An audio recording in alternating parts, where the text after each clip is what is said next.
Good morning, everybody. Hope everybody had an amazing weekend. I know it was filled with different kind of cold weather temperatures, and hope everybody stayed warm. But with that being said, I'm your co-host Ryan Mohammed. Welcome to Sales Chatter, this logistics podcast where, hey, we're trying to give you guys some tips to help 10,000 reps hit a million GP. With me is my main man, my co-host, the bodacious cowboy, the president and CEO of RGTX Logistics Solutions, Jeff Dickinson. How you doing this morning, my friend? Good, my man. Good. I can't believe the weekend went by that quick, but it was freaking cold. It was like a -7 where I live up here in New Jersey. And I am so glad that it's over with. But there's more to come, man. We're still in winter. So, with that said, let's get into it, my friend. Let's do this. To the HPLS podcast. Live, relevant, and high performance information, conversations, and education weekly.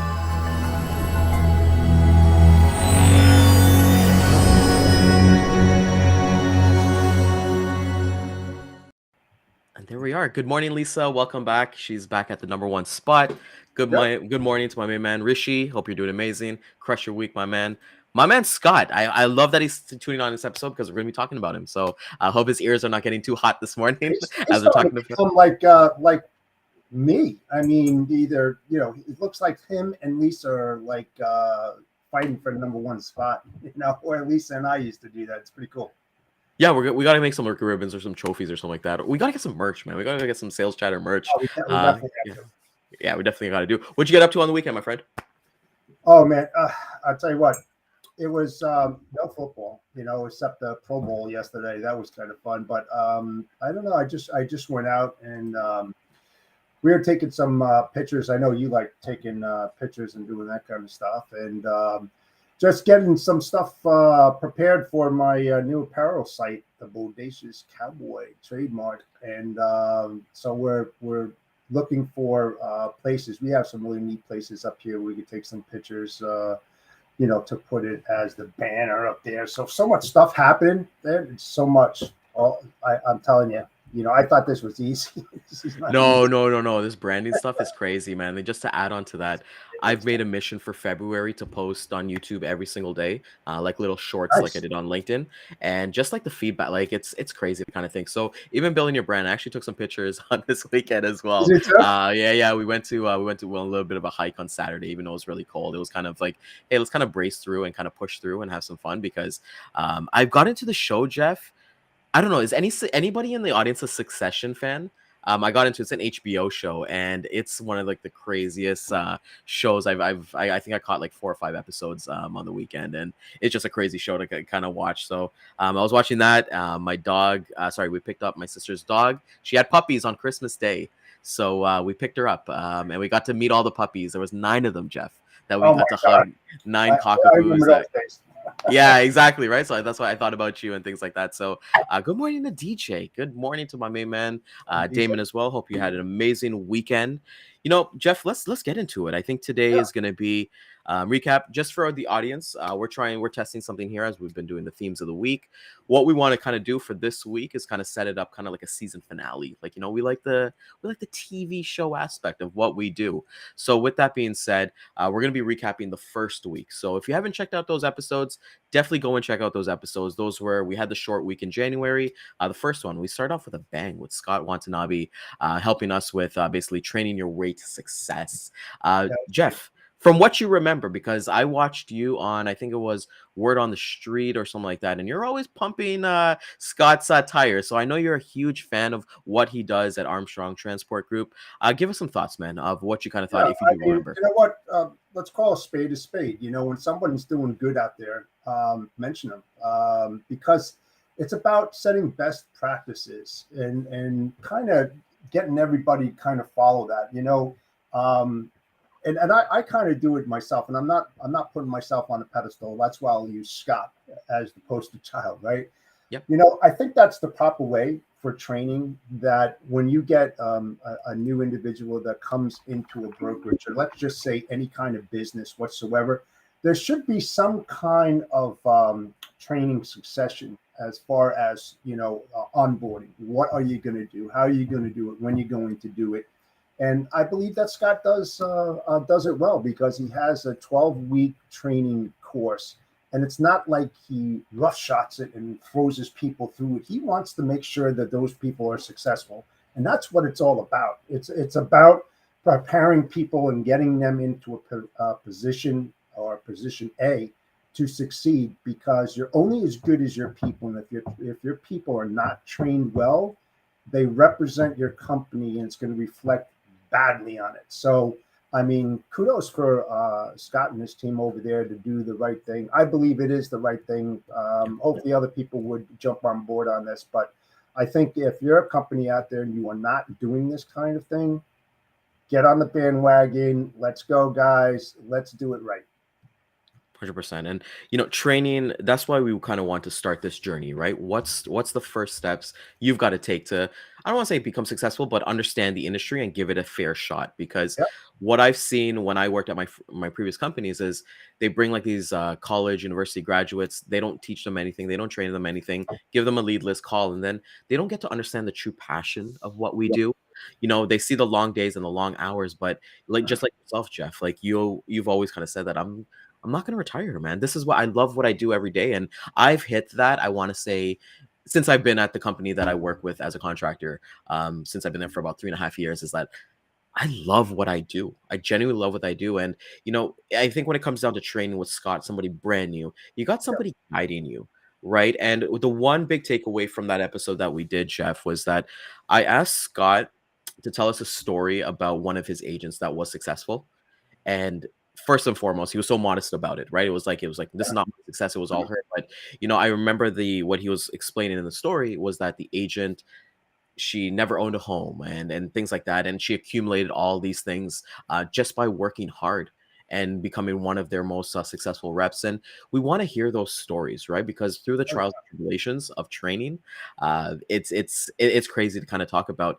Can you talk a little bit more about what you liked about reps kind of going to DCs and kind of learning by experience there, Jeff?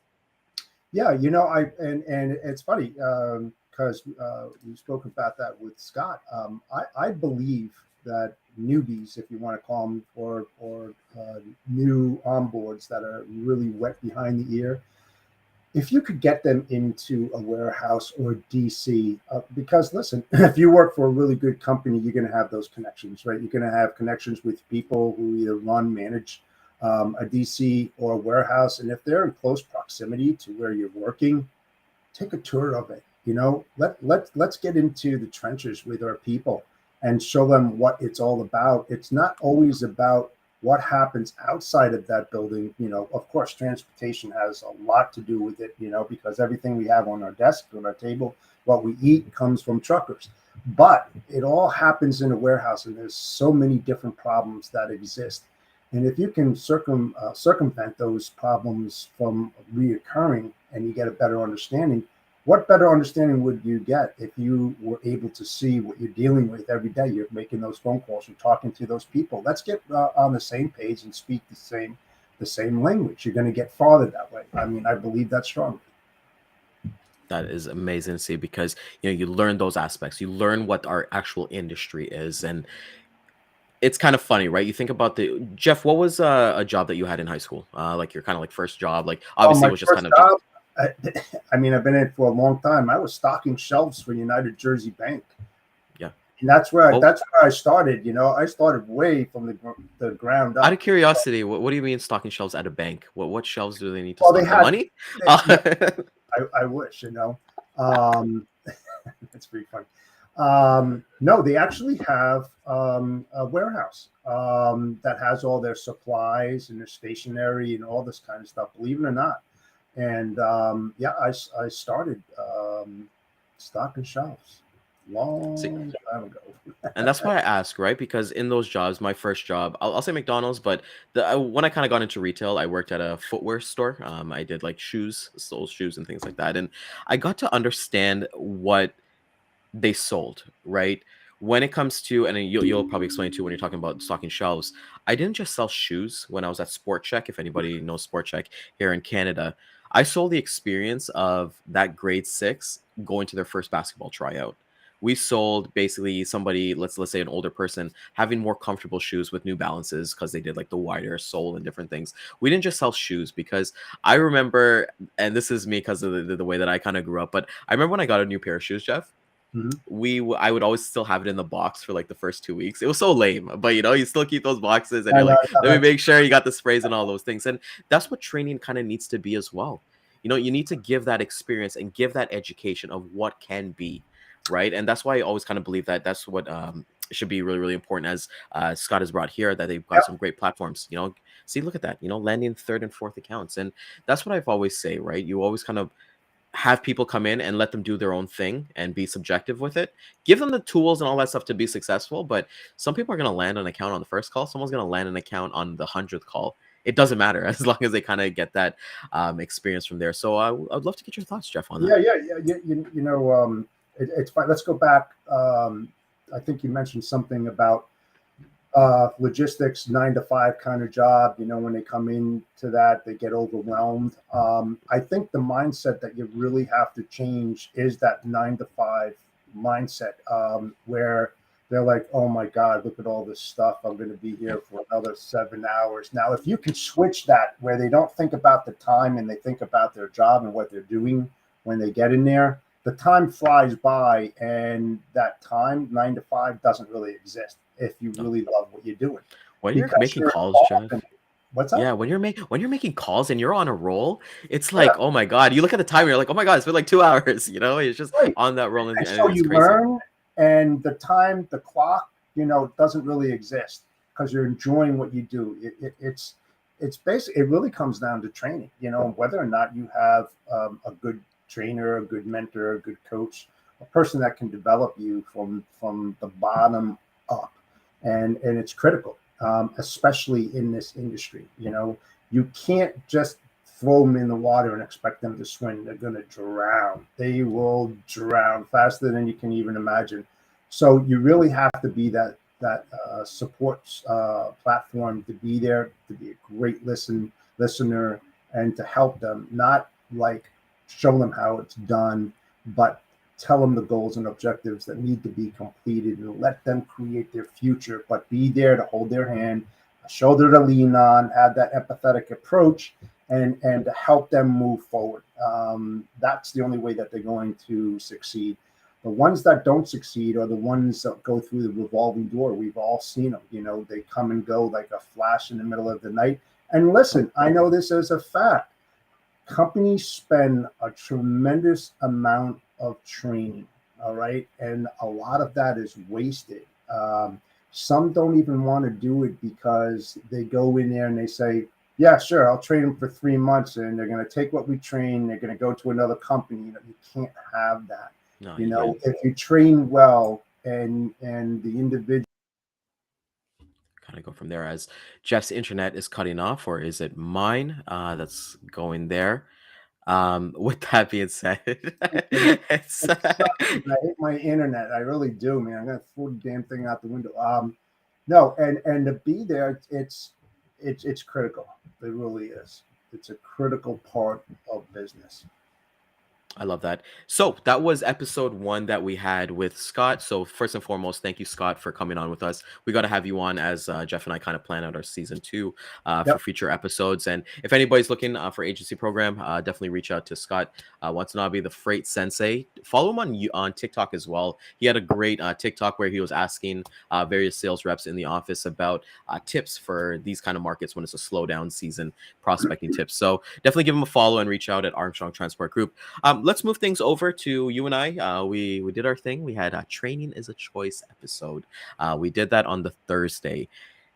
When it comes to training, I'm a true believer that it is a choice. Like you always kind of said, the people who don't work out, if they go through that revolving door, it's because they don't want to put in the work. We have Daman watching today, and Daman has his own agency program as well at American Logistics and Centurion Trucking, where he kind of sets up the foundations, and he's always kind of available and sets up, like, helps with client profiles and different things like that. And it's up to the person, right? You can't force a horse to drink water. They don't want to do it, right? Jeff, when it comes to training is a choice specifically, what takeaways do you get away from that? On which side, the trainer or the trainee? Let's go both. Let's play. Let's role play a little bit both. Let's talk with the trainer first, and then we'll go with the training. Yeah. So like, let's reflect on what we were just going over. Yeah, it is, like I said, it's a critical function. You have to make sure that your people are absorbing what is being trained um, to them. And on the adverse side is, as the trainee, you should always be asking those critical questions to the trainer. Get involved. A good trainer will be in the trenches with their troops day in and day out. You can't sit in your office. I hardly ever sat in my office, and I was always out there, because you are going to learn from the people that you train as well, because they start becoming those SMEs, and you're all over the place. And that go-to person, is going to tell you what's working and what's not working over time. And then that's going to help you to develop. Remember, and it's an old adage, you're only as good as the people that you hire and train well. So if you're a piss poor trainer and you got poor results, the only person that you need to blame is yourself. Yep. Because you failed them, and when you fail them, you fail yourself. There's no two ways about it. I love that you said that, and I read an analogy for all the football fans out there. Anybody who knows Super Bowl's coming up this Sunday.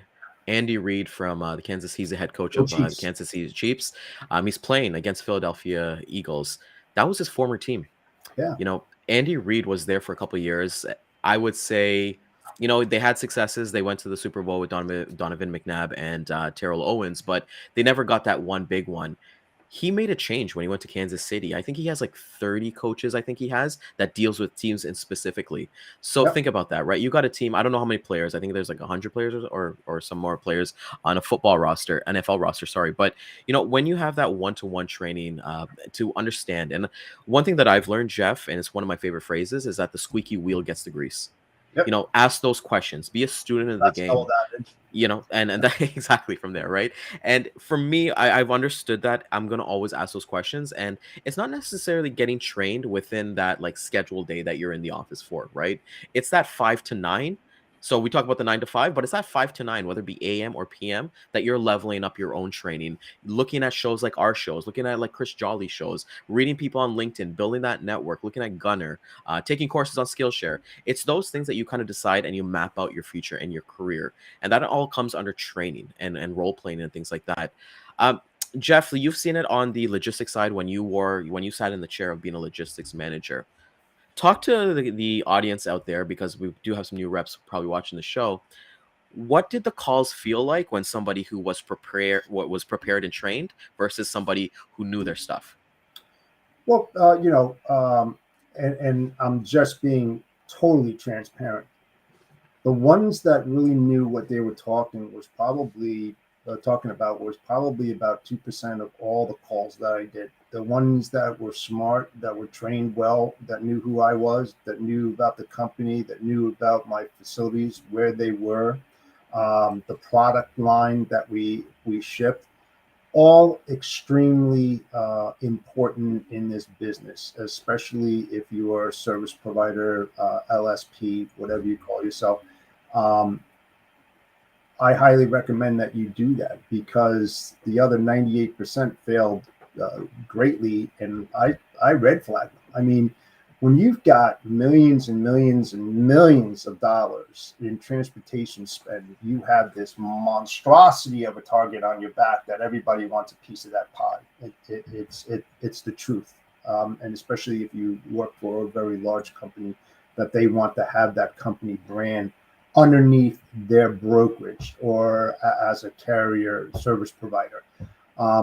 And the thing is when you get red flagged, your emails get put into spam, they get blocked. You don't need to write like a tremendous email, monster sized paragraphs. And I say it all the time.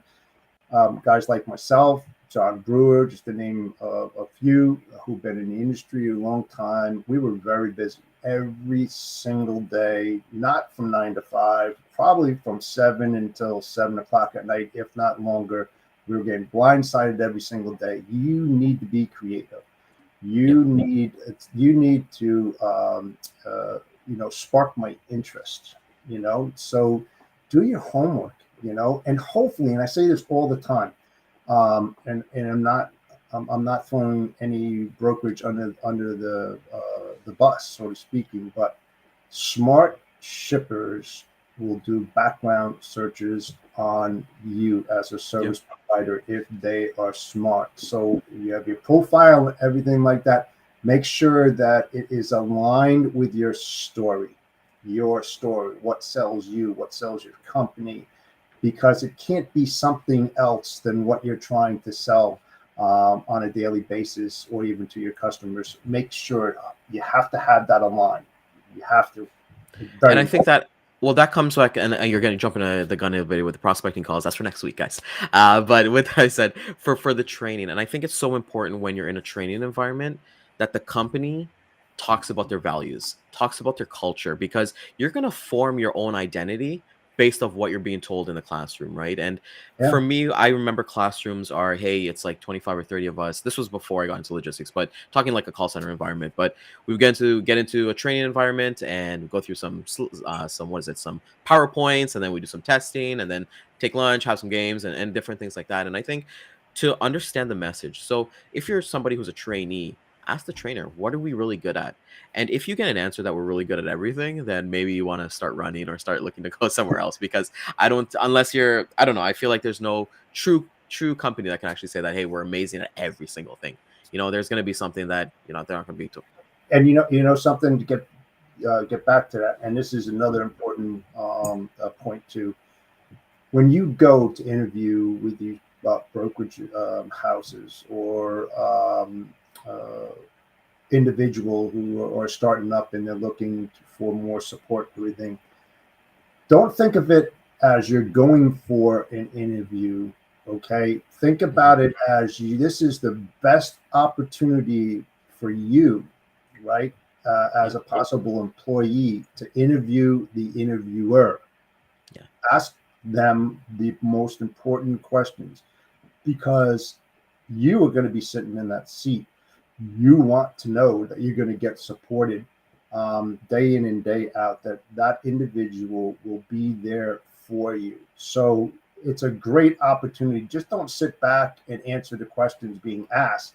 Ask those questions too. This is your time, man. Do that. It's going to help you out in the long run. It's like, I'll mention Scott again. It's like if you asked those important questions and you went to freight brokerage number 1 and they mentioned nothing about training, and now you go to Armstrong and you ask that same question, they go, oh, okay, well, for your onboarding, we've got all these papers and all this other forms that you need to fill out. You're going to spend your first couple of days with Carol. We have a 12-week training program. That's like, really, okay, now you're starting to match up, apples to apples or apples to oranges. Which seat do you want to sit in? If this is what your passion is and what you want to do, ask those questions.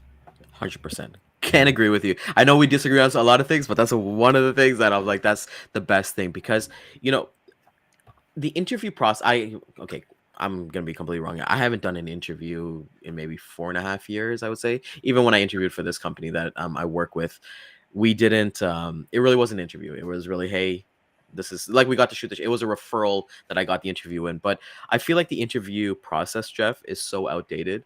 Gone are the days like, hey, name a time that you had an obstacle and how did you overcome it, or name a weakness. I feel like everybody says that their weakness is going to be that they overwork. That they always want to find the positive weakness. And I think you have to truly interview the company as much as they're interviewing you, and understand those questions, because we're going in with the mindset, everyone, that this is a brand new rep coming into the game. Because I feel like, hey, if you've been doing this for a while, like Jeff, if you and I were to somehow woke up tomorrow and we're like, okay, we don't like the position that we're at, let's kind of go somewhere else, that's going to be a different conversation for training and things like that, right? But as sorry, Damon brings up here is that you start with the core strengths of the company. Once you Yeah. learn those, then you can expand to other areas, but you get that solid base and foundation. And that's what I say. I always ask, what are we good in?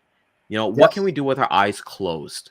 What can we do is that, hey, and it's not just, hey, we have one carrier on this lane. It's like, what can we do so good that if 10 carriers fell off, our 11th is as good as number one? And being able to build those relationships and kind of go from there. Do we have an asset portion of it? Are we going full brokerage? What do we do really well? Because I'm not here to reinvent the wheel. The biggest mistake I made, Jeff, when I first got into when I went to operations and to sales, those, what do they call them? Where you see them driving, where they have all the new cars and they're going to dealerships. So there probably like 10 cars on them. What do you call that trailer? Do you know what it's called? Car carrier? A car carrier? Okay. Yeah. So I thought it was so smart because I was only in operations. I was like, why don't we broker that? Like, why don't we do that? And then I tried, and then it's like getting tankers. I was like, yeah, and hopper floors and all that. So I was like, yeah, let's not try to reinvent the wheel here, Ryan. Let's go with what you've been doing really well as operations and kind of go from there and start with your why from there. Jeff, we had a lot of fun with training and things like that. What tips would you give? And let's go five. Let's go 5 tips. What 5 tips would you give to a new newbie coming into it who's going through a training program just for training? What are top 5?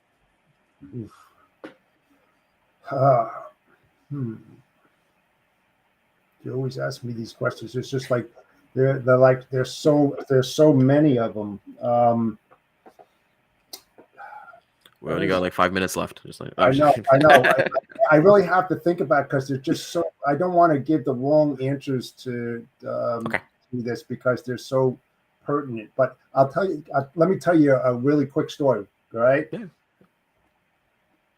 Be like the type of person that is so transparent when you go into interview. I'll tell you a quick story about myself. Okay. I went in for this job, and part of the onboarding was about pilfering. And you had to take a polygraph test, believe it or not. Okay. So I get set up and everything. And I tell the boss, I says, you know what? You really don't have to do a poly test on me. He says, well, why? Everybody that comes in needs to do that. I said, okay. Yeah. Well, it was high-end stereo equipment and small stuff and everything, very high-end. So I said to him, I go, Nick, listen, this is how it's going to go about pilfering. Okay. I'm making X amount of salary. So I'm not going to steal like a $250 or $300 item. This is what I'm going to do. I know a lot of carriers. It's going to happen on Saturday morning. I'm going to have the carriers come in and they're going to back up to the doors and I'm going to empty this place. Because if I'm going to put my job on the line, I'm going to make it worthwhile. I'm going to take everything that I can freaking take out on this thing. And he says, you got the job. Because I was just being that transparent, when you're working to do something like that, that's part of it. The transparency, being honest, if there was something that you have a weakness, tell them about that weakness. What did you do to correct that? I mean, that's like the number one thing. What are your strengths? What are your weaknesses? What are you good at? Make sure you write all those things down because those are the type of questions that they're going to ask. Yep. If you've never worked in a broker, don't say you did. This is going to be my first job. I don't know a lot, but I'm a good learner. Just be upfront and tell them the way that it is. Because that's the way they're going to perceive you sitting in that chair. Are you going to be a big BSer? Or are you going to be forthright and tell me what I need to know and being, as honest as possible? And hopefully I will get the same thing from my boss or whatever on that side. So, I mean, there's so many different things to ask that are top 5. I mean, it's Well, maybe you can do like a LinkedIn post. Like think about it, maybe make a LinkedIn post about it or something like that, and we kind of go from there. We've had so much fun recapping. This is probably one of my favorite. I say that all the time. It's probably one of my favorite episodes. But being able to recap what we've done and kind of reflect on those episodes because I know both of us were watching the episodes before we got on here and kind of take some tidbits. So, like we said, we're doing the season finale for this week. This week is the recap of the first week we talked about was specifically on training. For everybody who's watching today, tomorrow we're actually going to go live at 10 a.m. instead. We both got a call tomorrow at 9 a.m. So with that being said, we'll make an event and all that fun stuff. Jeff, some final thoughts regarding training while we take this bad boy home. Yeah, don't be afraid to ask those pertinent questions. You know, when you're going in, and make sure that they have the training that you need. The problem is that the newbies, they're not going to know what a good training program is because they've never worked with it before. You know, so if you want to get into the industry and you start interviewing with multiple brokerages, see if everybody is in a line or what is different compared to others, and if it fits your needs as a new logistics person. Beautiful. So, want to thank everybody for coming out today. I know we had a lot of fun recapping the week as well. If you found value in this video, please like, comment, share it with a colleague, somebody who maybe is just getting into the industry, or a relationship that you forged on LinkedIn. Send this to them so we can see them tomorrow as we go into our week 2. And I think we'll do week 2 and week 3 recap because we got Dean on Wednesday. So, catch us back on the replay at 12 and 3 p.m. Eastern Time on LinkedIn, Facebook, YouTube, and Twitter. And, we'll thank you to our corporate sponsor, Daman at Centurion Trucking and American Logistics. They are looking for agents, and they have an amazing training program where they pay up to 60% GP. So definitely hit them up. We got a lot of things in the future going on, a lot of fun. So, Jeff, always a pleasure, brother. Let's kill it, and we'll see everybody tomorrow. The Bodacious Cowboy out.